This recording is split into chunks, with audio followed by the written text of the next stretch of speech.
G'day everybody. So it's Sunday. Hope you're having a good weekend. And 7 o'clock in the evening here, and 9 in France. And I think Lutz is actually up in Dusseldorf Boat Show this weekend. I forgot to check with him. He's going up there to talk about his GGR campaign and everything he's got planned going forward. So I think I'll try and get the times. He's doing some talks, and I'm pretty sure it's this weekend because there's only 2 weekends. I should have got him to tell me. I just thought of it as we were switching on. Said to Jane, I think he's there. But anyway, so if you're in Boot, keep an eye out for Lutz on centre stage there, talking about his GGR and bits and pieces. And everyone's moving pretty well at the moment, so it's a good time to check on the leaderboard just to look at what the potential finishing times of the boats are in Les Sables d'Olonne. We've got a few people in the question answer. We've got question answers up there. I don't know whether I can, the sun's going down a bit, but I don't know whether I can do it this afternoon. But we had a few people asking what's planned when the sailors get to Les Sables d'Olonne. Anyway, Simon's been doing pretty well. He's made 151 nautical miles today, and Abelish 138. Kirsten is flying 160. Captain Goog 110. Jeremy, he's slowed right down now, but he's done 73 miles anyway, and Ian Herbert Jones is 66. Guy's ripping along at about 7.2 at the moment, did 159 nautical miles, so that translates to an estimated finish time, and their speeds have been reasonable averages in the last few days, so it could mean potentially, this is just a guess, it's not going to hold true, but Simon might arrive in early April. It's saying the 6th of April. Abelish could arrive 22nd of April, and as I say, this is just an indication. Kirsten, 24th of April. Captain Goog, 10th of May. Jeremy, the 8th of June. Ian Herbert Jones, the 10th of June. And Guy's showing 28th of July. And the reason that's interesting, because in the months ahead, I think when we get back to Les Sables d'Olonne, we get together and we talk about a potential prize giving presentation for all of the entrants. Everyone that started the race is an entrant in the GGR, and they'll earn the right to have a Golden Globe, and there'll be a bit of fun when everyone gets back. So there'll be a major prize giving, and it's probably going to be sometime late June. So something to look forward there for the future. I think that's all we need to show on that one. So let's have a look here. Look at Sir Robert Knox Johnson. He's right up here in the Great Australian Bight. Quite surprising. You tend to forget about their route, but he went right up there because a bit challenged. And if I remember rightly, I haven't read this chapter of the book yet, like recently, but he was sort of frustrated with light winds, but he was looking for opportunities to get messages across because his radio wasn't working. He had a whole pile of issues there, and trying to suss out what he'll do. But I better have a look at that so I can be correct in what I'm saying. Anyway, Guy down here, he slowed up a bit in the previous 4 hours. This is the new current position at 8 o'clock. He was he'd averaged 7.2, which was really flying. So he's in a hurry for sure, because the weather here looks quite good. He'd be getting 30 knots, gusting maybe a little bit higher, 25, 28 knots, gusting 35. Sea state, this is really nice Southern Ocean weather, this lot. Sea state, into the 4s, 3, 4. This is very typical Southern Ocean, be 28, 35, squalls around, big clouds and stuff. Or not big clouds, not a cloud gradient. Hang on, let's have a look at clouds. He's in a band of clouds. Bit of rain over here, probably, kind of interesting. But even when you get sunny areas like this, you get these huge clouds, which are the size of a football field or a city block, or even a small city, and under that the wind increases by sort of 10 degrees, and in between the clouds it backs off a little bit. So, but I think you'd be having a great time there at the moment. So that's kind of cool. Enjoying the ride, and if we drop it back one, I'll just do his weather forward, see what's going on. But I think he's got pretty good breezes all the way through now. So that's near enough to a day ahead. Yep, gets even better, just a solid westerly. So there's one day. Go again to the 24th. That's near enough another day. Still got a nice breeze. You will have been over in this general area again. So holding that westerly. And then we go to the 25th. He's got even more, so that's 4 days. We'll go to the 26th. Yeah, he's going to be flying. Still pretty unlikely he's going to make the gate, so don't get too excited, but it's going to go close, and that's life. So, yeah, but he's going to enjoy that for sure the next few days. No big storms, but plenty of Southern Ocean rollicking along, so expect high speeds from him for the next 4 days or so.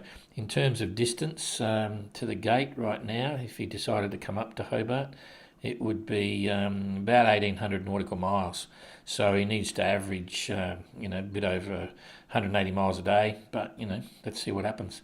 And that's kind of cool. Okay, so now we'll...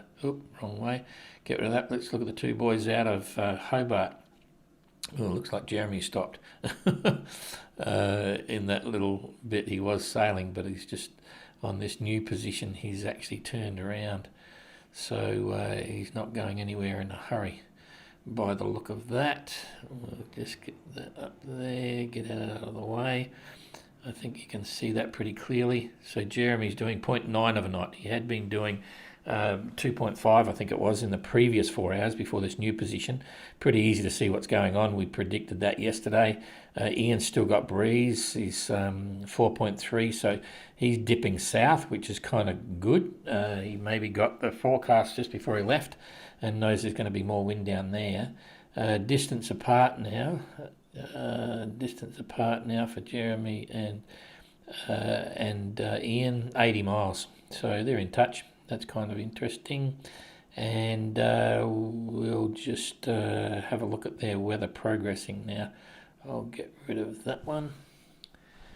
And we'll just take this up a day till tomorrow. Okay, they both got breeze. It's a nice nor'easter. And they'll just take off on that, probably be doing 5s and 6s. Jeremy, with his clean bottom, is going to be flying. So that's cool. That's the 23rd. Then this is the 24th. Starts to go quiet. Ian's going to be on this band. Oh, that's interesting. But have a look at this. Where'd that come from? Let's see what's happening here.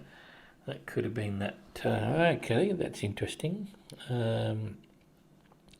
Okay, so anyway, Jeremy's got a breeze. He'll have it. But, I'm just going to toggle this through now. I'm going to come back here to midnight on the 24th, and we'll see how this develops if it intensifies.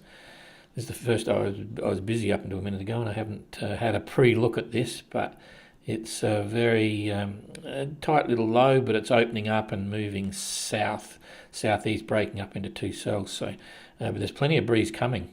They're going to have a bit of a mixed bag there. So this is through to the 25th.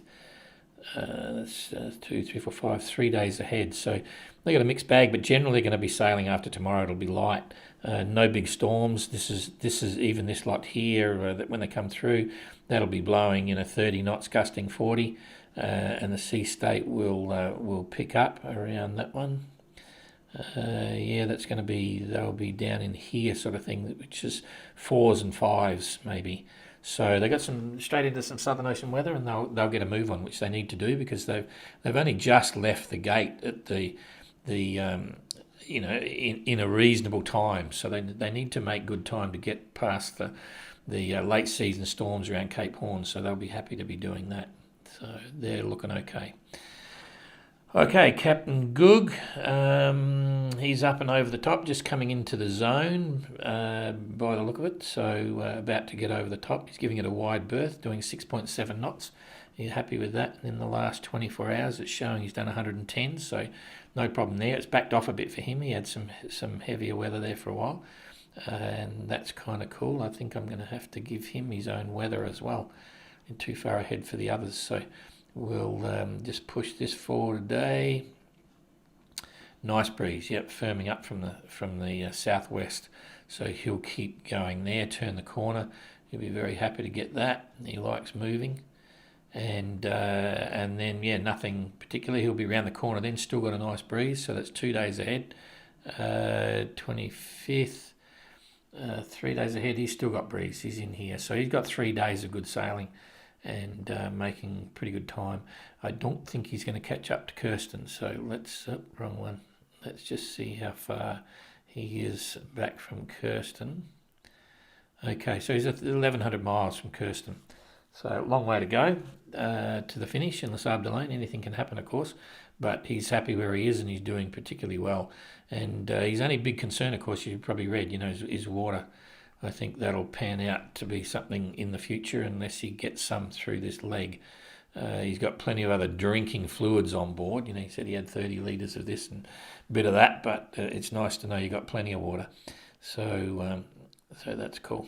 Okay, so now the front runner, Bernard, there running along the safety zone. Right, that's pretty cool.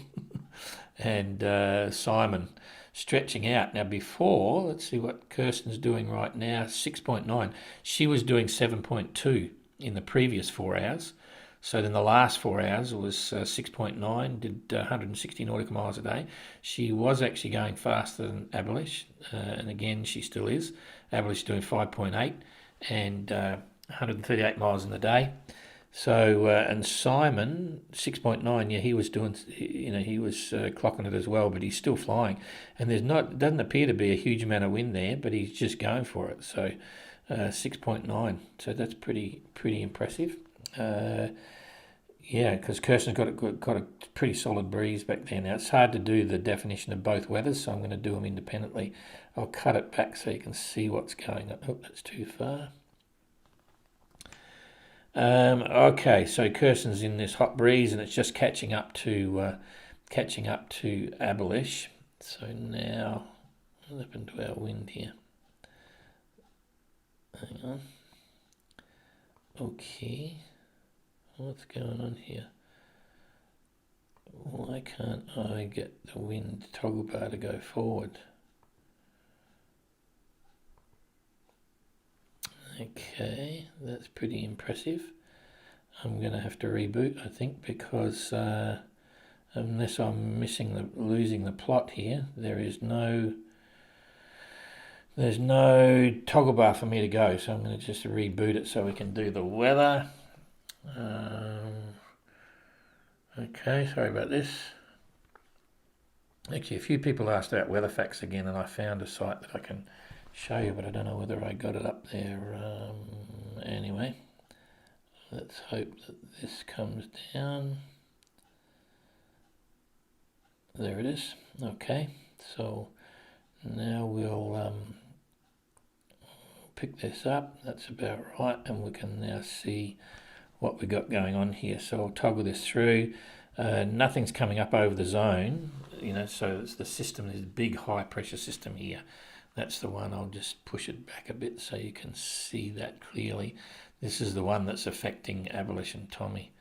Not Abelish and Tommy, Abelish and Kirsten. So looks like there's going to be just enough breeze for them to keep sailing on the top there. So that's midnight tonight. Let's just move it forward.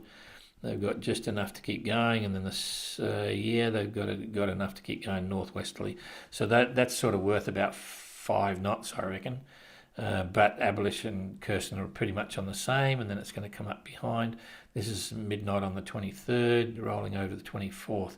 So that's 2 days ahead there, and then Kirsten's going to pick up the breeze first, going to come through with Abelish, and it looks like that's going to hold for a while.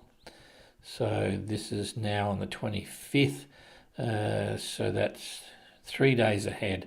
So they've got breeze all the way through, but nothing really exciting. There's some more coming through, but quite good pushes, and pretty well distributed between both of them. So they're probably going to hold their own. That's right through the 26th. So that's not too bad. Let's go back now and see what's going to happen to Simon here, to see if he's going to continue breaking that lead, or whether he's going to give these guys at the back a chance to catch up. So he's got breeze and going a bit soft, but so did it go soft for Simon and for Kirsten and Abelish. But then he fills in again. That's pretty much mimicking them at the back. This is the 23rd coming into. He's got one little soft spot coming there, but I think he'll generally hold his own. That's coming over in a few hours. There's nothing there, and that's going to go northerly. Oh, but then again, at that stage, he'll be down here, so he may lose out a little bit, but he's able to dip south. So I would think that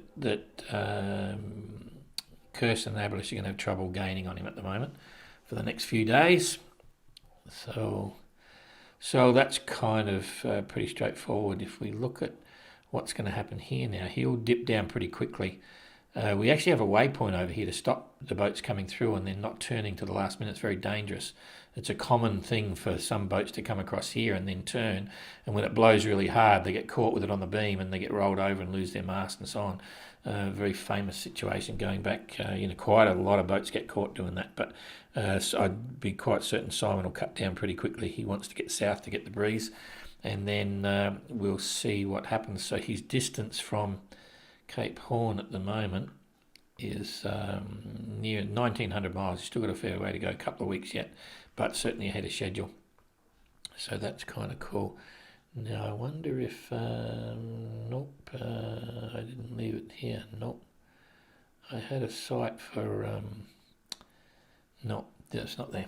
Never mind. I'll bring it up next time. When we do the next tracker, I'll bring up a site and explain everything about the weather facts and show you weather facts maps, because I believe Kirsten is still picking up weather facts along the way here. So, okay, that's about it.